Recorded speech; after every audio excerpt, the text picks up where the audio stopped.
Welcome to Usha easy maths YouTube channel. 10th மேக்ஸில் Pythagoras தேற்றம் பார்க்க போகிறோம். இந்த பித்தாகரஸ் தேற்றத்தில் முதல்ல இந்த கூற்றை முதல்ல கவனிங்க. ஒரு செங்கோண முக்கோணத்தில், பித்தாகரஸ் தேற்றம்னாலே செங்கோண முக்கோணத்தில் தான் தொடங்கணும். ஒரு செங்கோண முக்கோணத்தில் கர்ணத்தின் வர்க்கமானது, கர்ணம்ங்கிறது இப்போ இது 90 டிகிரினா இதுக்கு எதிரே இருக்கக்கூடிய இந்த பக்கம் பிசி தான் கர்ணம்.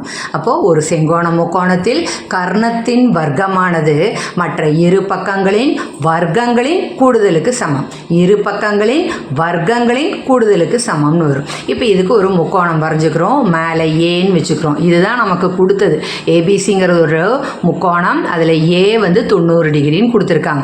நம்ம என்ன பண்ணுறோம், ஏடின்னு ஒன்று வரைகிறோம். எப்படி வரைகிறோன்னா இந்த பிசிக்கு செங்குத்தாக வரைகிறோம். அதை நிரூபணத்தில் நம்ம எழுத போகிறோம். ஓகே, ஃபஸ்ட்டு கொடுக்கப்பட்டவையில் என்ன, முக்கோணம் ஏபிசியில் கோணம் ஏ மட்டும் 90 டிகிரின்னு கொடுத்துருக்காங்க. இது ஒரு பாயிண்ட் தான் கொடுக்கப்பட்டவை. நிரூபிக்க என்ன இருக்குது, இந்த ஏக்கு எதிரே இருக்கக்கூடிய இந்த கர்ணம் பிசி, கர்ணத்தின் வர்க்கமானது எதுக்கு சமமாக இருக்குது, மற்ற இரு பக்கங்கள் ஏபி ஒன்று ஏசி ஒன்று, இந்த இரு பக்கங்களின் வர்க்கங்களின் கூடுதலுக்கு சமம். So AB square plus AC square. ஓகேவா. அடுத்தது அமைப்பு என்ன, ஏடி வரைகிறோம். எப்படி வரைகிறோம், பிசிக்கு செங்குத்தாக வரைகிறோம். இவ்வளோதான் நமக்கு கொடுக்கப்பட்டவை. அடுத்தது நம்ம கூற்றுன்னு பார்க்கும்போது இந்த பெட்டியில் இந்த பெட்டி போடும்போது வரிசை எண் இருக்கணும், கூற்று இருக்கணும், காரணம் இருக்கணும். ஓகேவா. இதில் நம்ம 5 பாயிண்ட்டை 2 செட்டாக பிரிக்கிறோம். முதல் 5 பாயிண்டில் ஏபி ஸ்கொயர் கிடச்சிரும். இந்த ஏபி ஸ்கொயர் கிடச்சிரும். அடுத்த 5 பாயிண்டில் ஏசி ஸ்கொயர் கிடச்சிரும். 10வது பாயிண்டில். ஓகேவா.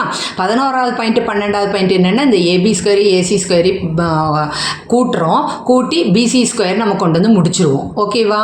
இதுதான் கான்செப்ட். இந்த முதல் 5 பாயிண்ட், இந்த 5 பாயிண்டில் 2 செட்லேயுமே ஒரே மாதிரி வரும். என்ன சின்ன மாற்றம்ங்கிறது மட்டும் புரிஞ்சால் போதும். ஓகேவா. ஃபஸ்ட்டு நம்ம என்ன எடுக்கிறோன்னா, இந்த முழு முக்கோணம் ஏபிசியும் இந்த லெஃப்ட் முக்கோணம் எடுக்கிறோம். இந்த லெஃப்ட் முக்கோணம்ங்கிறது என்ன, ஏ பி டி அப்படின்னு வரணும். ஓகேவா. முதல்ல முழு முக்கோணத்து கூட லெஃப்ட் ட்ரையாங்கிள் எடுக்கிறோம், முக்கோணம் எடுக்கிறோம். அடுத்தது முழு முக்கோணத்தோட இந்த ரைட்டு முக்கோணத்தை எடுப்போம். முதல்ல ஏபிசி மற்றும் ஏபிடி இந்த 2 எடுத்துக்கலாமா. இந்த 2 நம்ம இப்படி வரைஞ்சி வச்சுக்கலாம். முதல்ல ஏபிசி வரைங்க, அடுத்து ஏபிடி வரைங்க. இந்த ஏபிசி முழு முக்கோணத்தில் 90 டிகிரி எது, ஏ. ஓகேவா. அடுத்த பிடிசின்னு வரையும் போது இதுதானே நம்ம செங்குத்தாக வரைஞ்சிருக்கிறோம். அப்போ அந்த டி தான் 90 டிகிரி. ஓகேவா. பொதுவாக இருக்கக்கூடியது இந்த முக்கோணத்துக்கும் முழு முக்கோணத்துக்கும் பாருங்கள், பொதுவாக இருக்கக்கூடிய கோணம் எது, பி. பிங்கிற கோணம் உடையாமல் நமக்கு முழுசாக கிடச்சிருக்கு. ரெண்டுலேயுமே முழு முக்கோணம் ஏபிசின்னு சொன்னாலும் சரி, லெஃப்ட் முக்கோணம் சொன்னாலும் சரி, பி முழுசாக கிடச்சிருக்கு. அந்த பி பொதுவானது.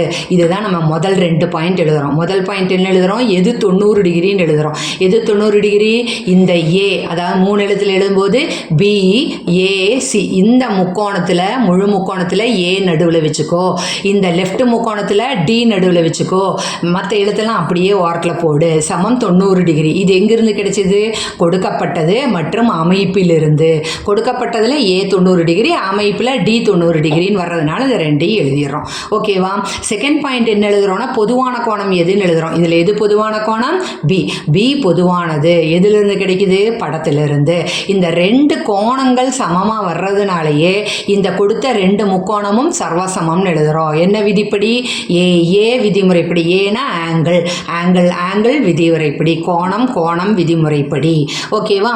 இது கரெக்டாக வந்துருச்சுனாலே நம்ம உடனே இங்கே இந்த கண்டிஷன் எழுதுகிறோம். இது எப்படி எழுதுகிறோம் அப்படின்னு பாருங்கள். இந்த முக்கோணம் இப்படி எழுதின உடனே பாருங்கள், ஏ 90 டிகிரி டி 90 டிகிரி. அடுத்தது பொதுவாக இருக்கிற கோணத்தை ஒரே இடத்துல வைங்க. அப்போ இன்னொரு எழுத்தை மேலே கொடுத்துட்டிங்கன்னா இந்த பேஸ் பை பேஸ், கர்ணம் பை கர்ணம் அப்படிங்கிறத நம்ம இங்கே எழுத போகிறோம். எப்படி எழுதுகிறோம், ஏபி பை டிபி சமம் பிசி பை ஏபி. இந்த கர்ணத்தை எழுதுகிறோம். அதுதான் இங்கே எழுதுகிறோம். ஓகேவா. அடுத்தது என்ன பண்ணுறோன்னா, இந்த ஏபி பெருக்கு நான் கிராஸாக பெருக்கல் பண்ணால் ஏபி ஸ்கொயர் சமம் பிசி இன்ட்டு டிபின்னு இங்கே எழுதிடுறோம். இது எதுலேருந்து கிடைக்கிது, இந்த சர்வாசமம் 3லிருந்து. இது எதுலேருந்து கிடைக்கிதுன்னா இந்த 4லிருந்து. 5 பாயிண்ட் முடிஞ்சிருச்சா. இதே மாதிரி நம்ம அடுத்து 5 பாயிண்ட் எழுதலாமா. 6வது பாயிண்ட் என்னன்னு பாருங்கள், முழு முக்கோணமும் இந்த ரைட்டு முக்கோணம் இருக்கிறோம், ஏ சி டி, இல்லை ஏ டி சி எது வேணாலும் எடுத்துக்கலாம். ஓகேவா. இதையும் எழுதும்போது ஏவும் டியும் தான் 90 டிகிரி. இதில் பொதுவாக இருக்கக்கூடிய கோணம் எது, ரைட் எடுக்கும்போது சி. அப்போ சி பொதுவாகவே நம்ம இப்படி வச்சுக்கிறோம். அதே மாதிரி பேஸு அந்த கர்ணம் இப்படி மார்க் பண்ணி வச்சுக்கிறோம். முதல்ல அந்த 90 டிகிரி எழுதுங்க. முதல்ல ஏ நடுவில் இருக்கணும், இந்த முக்கோணத்தில் டி நடுவில் இருக்கணும். சமம் 90 டிகிரி, இந்த கோணம் 90 டிகிரி. என்ன ரீசன்? கொடுக்கப்பட்டது மற்றும் அமைப்பிலிருந்து. அடுத்த பொதுவான கோணத்தை எழுது. இதுலேயே அதே மாதிரி தான் எழுதணும். 90 டிகிரி முதல்ல எழுதிக்கிட்டோம். அடுத்து இதில் பி பொதுவானது, இதில் சி பொதுவானது. ஓகே, சி பொதுவானது எங்கிருந்து கிடைச்சது? படத்திலிருந்து. இந்த 2 புள்ளியிலிருந்து 8வது பாயிண்ட் என்ன கொண்டு வரணும்? அதாவது 6, 7, 8 3வது பாயிண்ட். அடுத்த செட் 5ல் 3வது பாயிண்ட். இங்கே 3வது பாயிண்டில் சர்வசமம். இதுலேயும் 3வது பாயிண்ட் சர்வசமம் கொண்டு வரணும். எது சர்வசமம்? நம்ம எடுத்திருக்கிற முழு முக்கோணமும் ரைட்டு முக்கோணமும் சர்வசமம் ஏஏ விதிமுறைப்படி. சர்வசமமாக இருந்தால் என்ன பண்ணுவோம்? பேஸ் பை பேஸ் சமம் கர்ணம் பை கர்ணம். பாருங்கள், பேஸ் ஏசி பை டிசி சமம் பிசி பை ஏசி. இதில் ஒரு ஈஸி மெத்தட் இருக்குது, லாஸ்ட்டில் நான் சொல்கிறேன், கவனிங்க. அடுத்து கிராஸ் மெத்தட் பண்ணும்போது ஏசி ஸ்கொயர் சமம் பிசி இன்டூ டிசி. 10வது பாயிண்ட் கிடச்சிருச்சா? இப்போ 5வது பாயிண்டில் ஏபி ஸ்கொயர் கிடச்சிருச்சு, 10வது பாயிண்டில் இந்த ஏசி ஸ்கொயர் கிடச்சிருச்சு. இந்த ரெண்டையும் கூட்டுனா பிசி ஸ்கொயர் வரணும். 11வது point AB square plus AC square சமம், அங்கே என்ன இருக்குது? பிசி இன்டூ டிபி அப்படியே போடுங்க, ப்ளஸ் பிசி இன்டூ டிசி அப்படியே போடுங்க. இது எதுலேருந்து கிடச்சிது? 5, 10 அப்படின்னு எடுத்து எழுதிட்டோமா? இப்போ இது ரெண்டையும் கூட்டும்போது இது ரெண்டுலேயும் பிசி பொதுவாக இருக்கா? வச்சுக்கோங்க. மிச்சத்தை எழுதுனா டிபி ப்ளஸ் டிசி. படத்தில் பாரு, டிபி ப்ளஸ் டிசி கூட்டுனா பிசி வந்துடுதா? அப்போது பிசி வெளியில் ஒன்று இருக்குது, இதில் ஒரு பிசி 2 பேருக்குன்னா பிசி ஸ்கொயர். ஆன்சர் இது வந்துருச்சா? தர்ஃபோர் நிரூபிக்கப்பட்டது. இதோட கட்டத்தை முடிச்சிருங்க. பெட்டி முடிஞ்சது, நிரூபிக்கப்பட்டது. ஓகேவா? இப்போ இதில் இது பேஸ் பை பேஸ் சமம் கர்ணம் பை கர்ணம் இது தெரிலைன்னா உங்களுக்கு ஒன்றே ஒன்று, இந்த பித்தாகரஸ் தியரம் வந்தாலே நமக்கு எல்லாருக்கும் ஒரே சந்தோஷமாக இருக்கும். பித்தாகரஸ் தியரம் ஈஸியாக நம்ம புரிஞ்சுக்கக்கூடியது. 8வதுலேருந்து கூட்டுலேருந்து நம்ம மெதுவாக ஒரு ஸ்டெப்பாக